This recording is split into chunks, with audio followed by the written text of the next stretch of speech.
هنخش على الحنيز. هات يا باشا المصبي برز بشاور. يا ربي خلاص يا عمنا. اهلا بكم في اغرب اكسبيرينس لمطعم داخل محميه طبيعيه. عرفتوا هو مين؟ قريه غزال الريم. نزل من الوحش ده كده. ايوه يا ابو عماد. ونسمي الله ونبتدي. وعايز اقول لكم هنبتدي بحاجات متغطيه كده، اسامي غريبه. واول حاجه المجلجله. تعال نشوف ايه هي اصلا. ايه ده؟ منظر لحمه اصلا يفتح النفس. ها، 3/4 الاكل اللي هناكله النهارده هو اكل بدوي. الناس بتوع سينا والمكان كله حتى باللبس، الناس الاستاف الموجود. انت هتعيش اكسبيرينس جديده. سمي الله ونبتدي. العيش الصاج البدوي دوت، ده العيش اللي عندهم هنا يا جماعه. كده تقريبا متشوح في شويه سمنه. ها، حته لحمه طريه، حته لحمه ناعمه قوي. دي تقول عليها قطعه لحمه بتلو ولا حاجه. بص لمعانها. خش على الحنيز. فين حنيز لحمه؟ دي طلعت الفراخ. فين الحنيز اللحمه يا جماعه؟ هات بقى حته العيش. يا طريقه تسويتها ايه؟ بطاطس مدفونه في الارض تقريبا مع على الذوبان. اصغر عضمايه بتتفصص. فاهم؟ طريقه تسويها كلمه دايبه قليله عليها. قبل ما نكمل اسماء الغريبه، انا عايز بس ايه، انا مش قادر اصبر على منظر يحترم. ها، حاجه تفتح النفس. الصينيه دي باسم مين بقى؟ الصينيه دي نسميها هاني فود بقى. احنا هنقول لهم الصينيه دي بتاعت هاني فود، واللي جاي عندها يقول لهم كده انا جاي من طرف هاني فود. هات لي بقى العروسه دي ولا ناخد دي؟ المنظر ده منظر حمام مش متحمر. ده اتحمر ده ما سابش حته فيه. دي تتباس كده ما تتاكلش. من انضف منظر حمام شفته في حياتي. ها، دهب. ده دهب ده. تبقى صينيه هاني فود مميزه. طاجن علاجه هتلاقيها صنعه غريبه.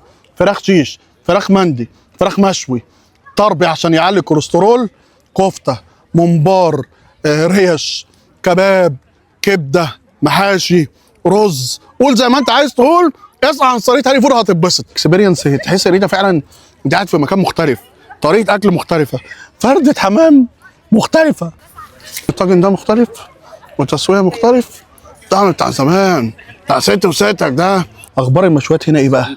في كوليسترول. ها، دهنته خفيفه بس باين عليه ايه؟ دسم. حته طرب وتحترم. طعم لحمه نظيف. حاجه دهنه خفيفه فيها. هو مهتم بكواليتي اللحمه. ودوت انا شايفه في الكفته. صح؟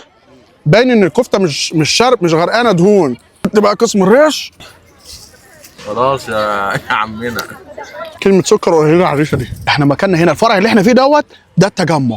عندك في العبور، عندك في الشيخ زايد. يعني هم تقريبا مغطين القاهره كلها. الفرع الرابع وصل الدهشور ماشي.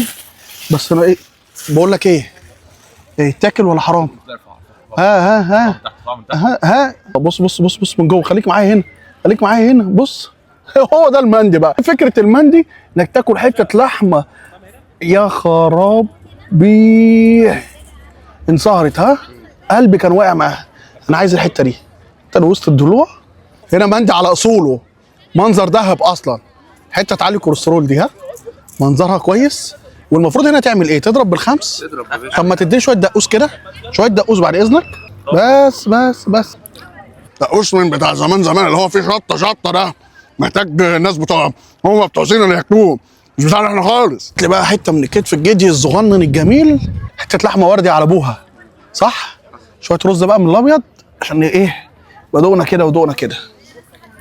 بأمانة الله ده المندي الحقيقي بقى. مندي على ابوه. هتقول لي ان كل اللي فات ده مش جاي معاك؟ تعالى يا عم. ادي يا عم مضغوط. ده بقى مضغوط بقى. فاهم؟ مضغوط على اصوله برضك. احنا كنا مندي على اصوله. احنا برضك هناكل. الناس دي بقى اساس الشغلانه دي بقى برضك احنا نحترمها يعني. احنا ندوق برضك ونشوف ونقيم. ده حته اللحمه اللي جوه الضغطه. ده طلع عين ابوها. هات يا باشا المصبي برز بشاور. ده بيقول لك ده اغلى رز يعني يعتبر موجود. حتى الرزايه باين عليها اطول طبيعي اكتر كتير من البسمتي. صح؟ بشاور. يعني انت اصلا بص، انت هنا مالكش حجه. حضرتك مالكش في اللحمه تاخد فراخ، مالكش في الحنيز اللحمه تاخد فراخ. بس ايه ده؟ ايه منظر اللحمه الاوفر في النظافه دي؟ حته تانيه اكل البدوي. انا عارف ان بيبقى واخد تتبيل كتير بيغير لونه، لكن بالمنظر ده واخد لون من بره وقشطه من جوه. انا حاسس ان انا حاسس ان انا مدي المكان اكتر من حاجه، بس الاكل اوفر، الاكل حلو قوي. انت اللي مجنني، اوعى تفتكرني هسيبها دي. العروض بص بنت اللذينه عامله ازاي، قمر واقفه، انا مش هسيبها، انا مستنيها تبرد. كانت مولعه نار اصلا، ومغطين اكل من فوق، كانت مولعه نار. المصب ده ليه طريقه تتبيله حلوه قوي. قال لك رز البشاير ما يتاكلش الا بالدقوس، دي عاده كده. الدقوس عندهم ايه؟ لهب لهب لهب نار. اخش على الحنيز. هو ايه في ايه؟ ده حنيز يعني ها؟ وريني كده. بص منظر اصلا. هو ليه بتقول ايه؟ هو منظر الحاجه منظرها جميل ولا انا مأوفر؟ لا تحفه. يعني حاجه منظرها حلو في الكاميرا، يعني الناس شايفه اللي انا شايفه ومبسوطه زي كده وهي بتتفرج. بص بقى حته اللحمه الوردي دي بتبقى جوه، شايف المنظر ده؟ هات المبكبكه، هات يا باشا. مبكبكه ليبي على ابوها دي، ها؟ دي اصليه دي. وتعالى بص منظر لحمه، بص. خلاص انت كده دوبت، ها؟ امسك يا عم الحاجه اللي بتعالج الكوليسترول دي يا راجل، يا راجل، يا راجل. محاشي دي خلينا اللي عامل دايت. مضغوط فراخ، ها؟ ايه الفكره بقى؟ ايه فكره الحاجه؟ ايه فكره ان انت فاهم؟ انت بتاكل حته لحمه اللي هي مش جوسي بقى، ده اللي هي جوسي حقيقي. انت ايه ده؟ مفيش كلام. المكان في التجمع. احنا النهارده يوم جمعه، خميس وجمعه في حفلات، في كل يوم خميس وجمعه حفله، يعني كل ما تيجي خميس وجمعه في حفله. فرجنا المكان كده يوسف، ومنظر الناس اللي قاعده مبسوطه، والصوت والموسيقى اللي شغاله مع الحفلات اللي بتحصل دي. الرز اللي محشي بيه الحاجه، في ناس بتخلي حشوه الرز المكسر والكلام ده. هم جايبين رز محترم قوي، رز نضيف للمحاشي. حتى انا دوقته في الحمام، دوقته في المحاشي. 10 من 10 ونجمتين لقريه غزال الريم، تحترم. ايه هو اصلا غزال الريم ده؟ اصلا ده نوع اصلا في الغزال، عشان ما تسالنيش ايه هو الريم، ده نوع في الغزال. وانا سالتهم السؤال ده طبعا عشان ايه؟ ابقى فاهم يعني ليه سموها اصلا قريه غزال الريم. وبعد ما تاكل ما تنساش تحلي بالمنظر الجميل دوت وشويه شاي مع زرع الحبق، اللي هم الحبق ده مش موجود يا جماعه غير في سينا. تحطهم زي ما هم كفايه، حط كده كفايه، ها؟ ده يا جماعه الزرعه دي مش موجوده غير في سينا. عندهم 4 فروع، الكلام ده كله في القاهره. عندك طريق اسكندريه، الشيخ زايد، هنا التجمع، فرع في العبور. منظر ممتع. بص القمر دي اللي طالعه في اوانها. قريه غزال الريم بامانه الله، حياه النعمه دي انا ما بلغت في الاكل. الاكل حلو قوي، الناس مبسوطه قوي، طريقه التقديم حلوه قوي.